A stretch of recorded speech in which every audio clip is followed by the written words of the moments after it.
Morning. Welcome to PFlax in the morning.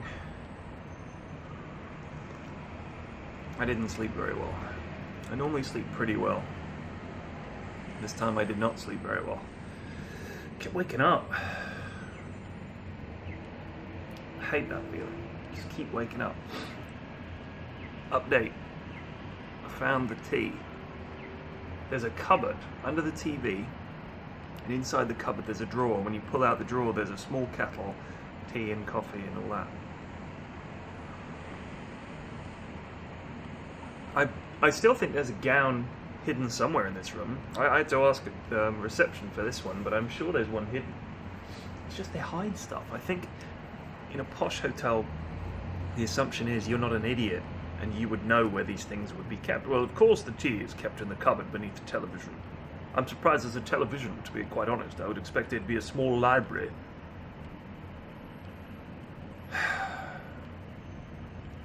Sorry I didn't do one last night. I'm sorry we missed a day, alright? Yesterday was a bit fucked up. I had to make some phone calls and stuff, and then it got a bit late, and I needed to go and catch the games, and the internet was rubbish in the hotel. They fixed it since, but it was 1 meg up, 1 meg down. 1 meg!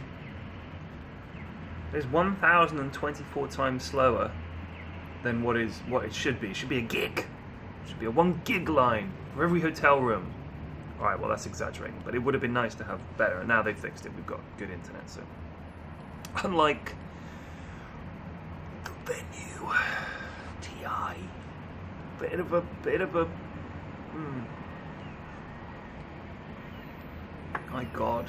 So the issues yesterday with the streams, it was not the internet. As I understand it, the issue was things literally melting, and I think if you watched the multi-stream, you would have seen Alex holding up a melted cable and saying, you know, yes, it's bad. Things are actually melting. So you can't allow for that. Sometimes things break, and you can test it, but then it's not about, like, if you wanted to test the streams, you would have to run 4 or 5 of them for 14 hours. And you can't do that really, so you test it, you make sure everything's working. I mean, I think the audio problems, it sounded like, Owen actually said, he'll probably say it on the cast today, but it was funny, he said, I went to university to make music, to learn how to make music that sounds like those audio errors. He put it better, that's why he's a caster. But you know when he goes, like that, he wanted to make dubstep when he went to uni. And he was like, they're just doing it without even meaning to. I thought that was funny.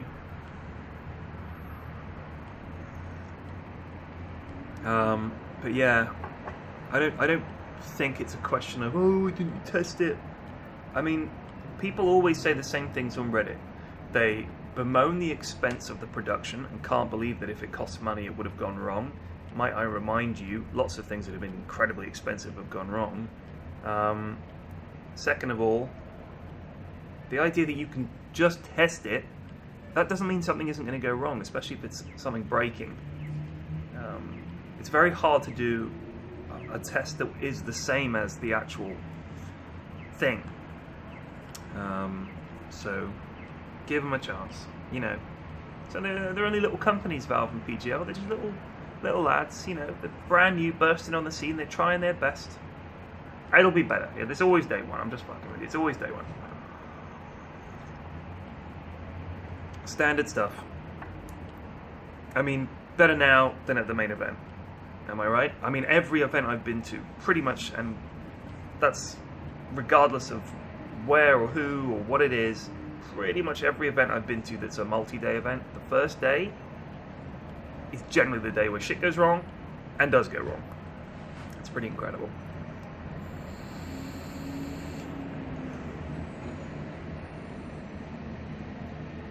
How are you guys this morning? You alright? Got another great day of Dota coming up. I love it. I love the fact that there are just games on all day. Yesterday we went to the hotel, we watched some games there, we went and had some lunch. This is, when I say we, this is me and Ken, aka Hotbed. And then we just came back to the room here, and Jake came as well, and we just fucking fiended all afternoon, watched Dota, talked, planned some stuff, you know. And then we went for dinner with Owen and Sheebs, Fogged, and it was nice, you know. We just went for some ramen, Ramen Dambo as it's called. It's a restaurant up the block, and let me tell you, this place had a queue to get in. That's how you know it's good. We'd passed it previously, and I thought, who's queuing to get into that restaurant? Because the other restaurants don't have queues. That one has a queue, so it must be good.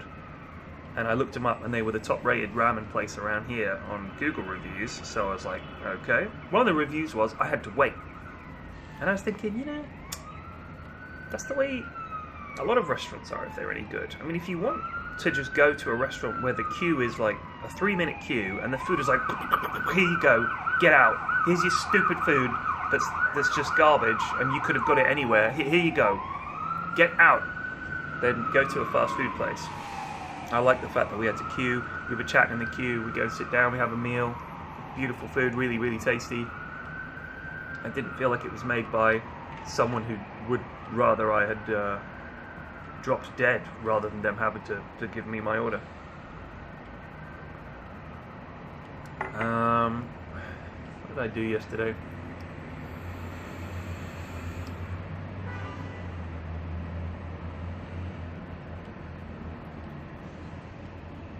Just like so sleepy today. The other 2 days I wasn't. And you'd think I wouldn't be sleepy. What did I do yesterday that would make me sleepy? I went to bed on time. I know what it was. You may notice that this bed is messy. It wasn't messy last time. I wasn't sleeping on this bed. This is a double room. I've got a double room. And I was using the other bed. I was very happy in the other bed. It was working for me. I had 2 great nights sleep there. And then when Sir Action the Slacks was here, hanging out in my room, we're talking. He's on his laptop, Ken's on his laptop, I'm on my laptop. We're all talking and fiending and watching the Dover and hanging out. What do you suppose he does? He's lying on my bed. No problem. I'm perfectly happy for people to come and hang out in my room and lie on my bed. No problem. But with his feet on the pillow. And I'm just chatting away, and I look over and I suddenly do this double take. And he's like grinding his feet in the pillow like a cat. And I was like, get your fucking feet off my pillow. And he was like, I'm sorry. It's a creative meeting and I'm just in a creative position. And I just couldn't believe it. I was like, what the fuck? I'm gonna sleep on that, dude. And then he was like, you got 2 beds? So him and Ken were laughing. And he said, all right, I won't do it. 5 minutes later, absent-mindedly, he's doing it again. Grinding his feet in my pillow. It was disgusting. So I had to sleep on the other bed. And I think it got to me in some way.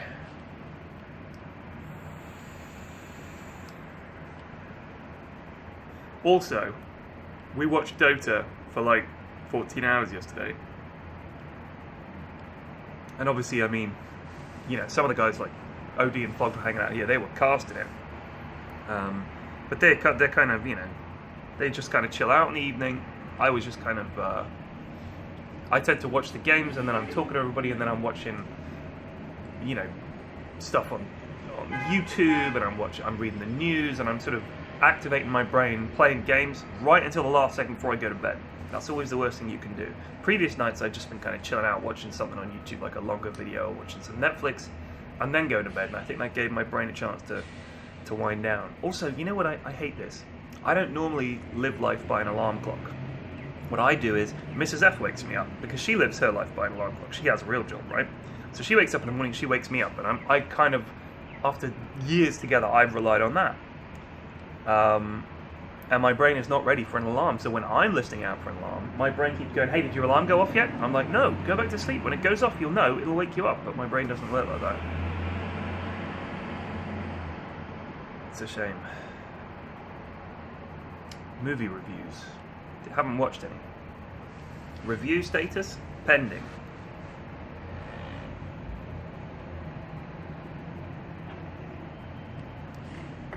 TI so far. Let's talk about the games. I think they've been really good. There have been a couple of stinkers, but there always are. It's like the World Cup. You always get some games, even between 2 teams you really want to watch. It's just kind of boring.